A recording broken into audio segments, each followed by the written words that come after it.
Hi friends, welcome to Swathi spices. అందరూ ఎలా ఉన్నారు? నేనైతే చాలా బాగున్నానండి. ఈరోజు మన రెసిపీ ఏంటంటే ఎంతో రుచికరమైన వెజిటబుల్ పులావ్ని ఎలా చేయాలో చూపించబోతున్నాను.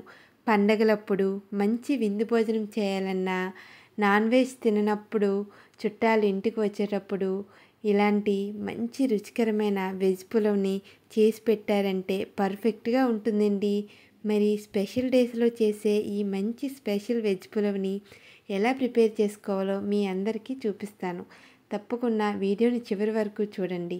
ఇలా పొడి పొడిగా రావాలంటే నేను చెప్పే ఈ పక్కా కొలతలతో మీరు కూడా మీ ఇంట్లో ప్రిపేర్ చేసుకోవచ్చు.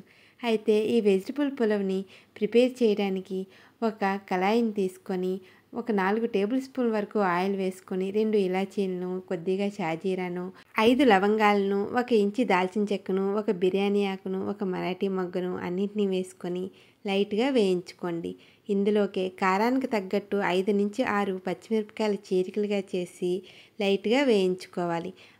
అలానే 2 మీడియం సైజ్ ఆనియన్స్ని కూడా ఇలా పొడవుగా ముక్కలుగా కట్ చేసుకొని లైట్గా వేయించుకుంటే సరిపోతుంది. ఇందులోకి 2 రెమ్మల కరివేపాకును కూడా యాడ్ చేసుకోవాలి. అలానే 1 టీ స్పూన్ వరకు అల్లం వెల్లుల్లి పేస్ట్ని కూడా పచ్చివాసన పోయే వరకు వేయించుకోండి. వీటిని మరీ ఎక్కువగా వేయించుకోవాల్సిన అవసరం లేదు. వెజిటబుల్స్తో పాటు ఇంకొద్దిగా వేగుతాయి కాబట్టి. ఇందులోకి మీడియం సైజు 1 ఆలువని కూడా ఇలా మీడియం ముక్కలుగా కట్ చేసి యాడ్ చేసుకోండి.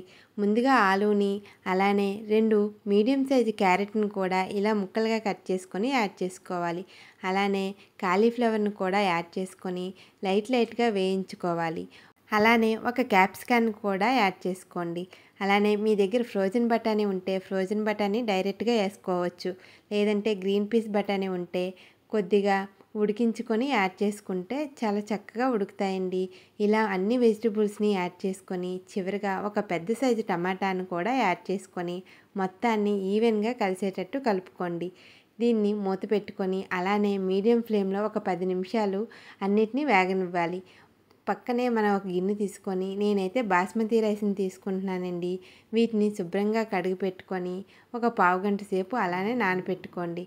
ఇలా నానబెట్టుకొని వీటి కోసం 1 గ్లాస్ రైస్కి గాను 1.5 వరకు వాటర్ పడుతుందండి. బాస్మతి రైస్ కదా, ఇలా అదే మనం నార్మల్ రైస్ తీసుకుంటే ముందుగా నానబెట్టినట్లయితే 1 గ్లాస్కి 2 గ్లాసుల వాటర్ వరకు పడతాయి. ఇలా వెజిటబుల్స్ అన్నీ కూడా మూత పెట్టుకొని చక్కగా మగ్గించుకొని రుచికి సరిపడా ఉప్పుని యాడ్ చేసుకోవాలండి. మొత్తం పులావ్కి సరిపడా సాల్ట్ని ఇక్కడ యాడ్ చేసుకొని చివరిగా కూడా కొద్దిగా వాటర్ వేసిన తర్వాత యాడ్ చేసుకోవచ్చు. ఇందులోకి 1 టీ స్పూన్ వరకు ధనియాల పొడిని, 1/2 టీ స్పూన్ వరకు గరం మసాలాను కూడా తప్పకుండా యాడ్ చేయండి. ఇలా మొత్తాన్ని మసాలా కలిసేటట్టు కలుపుకొని చివరిగా చిటికెడు పసుపు కూడా యాడ్ చేయండి. పసుపు యాడ్ చేస్తే మనకి ఈ వెజిటబుల్ పులావ్ అనేది కొంచెం కలర్ అనేది చేంజ్ అవ్వడం కోసం నేను పసుపుని యాడ్ చేస్తున్నాను. ఇలా మొత్తం వెజిటబుల్స్ అన్నీ వేగిన తర్వాత ముందుగా నానబెట్టుకున్న బియ్యాన్ని అందులో యాడ్ చేసుకొని మొత్తాన్ని ఈవెన్గా మిక్స్ చేసుకోండి. ఇలా మొత్తాన్ని మిక్స్ చేసుకొని మూతను పెట్టుకొని ఒక 2 మినిట్స్ పాటు అలానే వేగనిస్తే రైసు పొడి పొడిలాడుతూ వస్తూ అలానే మసాలా కూడా దానికి చక్కగా పడుతుందండి. ఇలా మొత్తాన్ని వేగించుకున్న తర్వాత ముందుగా వేడి చేసి పెట్టుకున్న వాటర్ని అందులో యాడ్ చేసుకోవాలి. ఇలా యాడ్ చేసుకొని మొత్తాన్ని ఈవెన్గా కలుపుకొని ఇప్పుడు సాల్ట్ సరిపోయిందో లేదో ఒక్కసారి చెక్ చేసుకుంటే సరిపోతుంది. ఈ టైంలో చెక్ చేసుకుంటే మనకు కరెక్ట్గా సాల్ట్ అనేది యాడ్ చేసుకోవచ్చు. నాకు కొద్దిగా సాల్ట్ సరిపోలేదు, అందుకని నేను కొద్దిగా యాడ్ చేసుకుంటున్నాను. మూతను పెట్టుకొని లో టు మీడియం ఫ్లేమ్లో మాత్రమే అలానే ఒక 10 నిమిషాలు కుక్ చేశారంటే ఎంతో గుమగుమలాడే వెజిటబుల్ బిర్యానీ రెడీ అండి. కంపల్సరిగా మీరు కూడా మీ ఇంట్లో ప్రిపేర్ చేయండి. ఇలానే పొడి పొడిలాడుతూ వస్తుంది. చాలా అంటే చాలా టేస్టీగా ఉంటుందండి.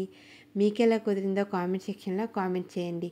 కొత్తగా ఎవరైనా చూస్తున్నట్లయితే ఇప్పుడే మన ఛానల్ సబ్స్క్రైబ్ చేసుకోండి. Thanks for watching.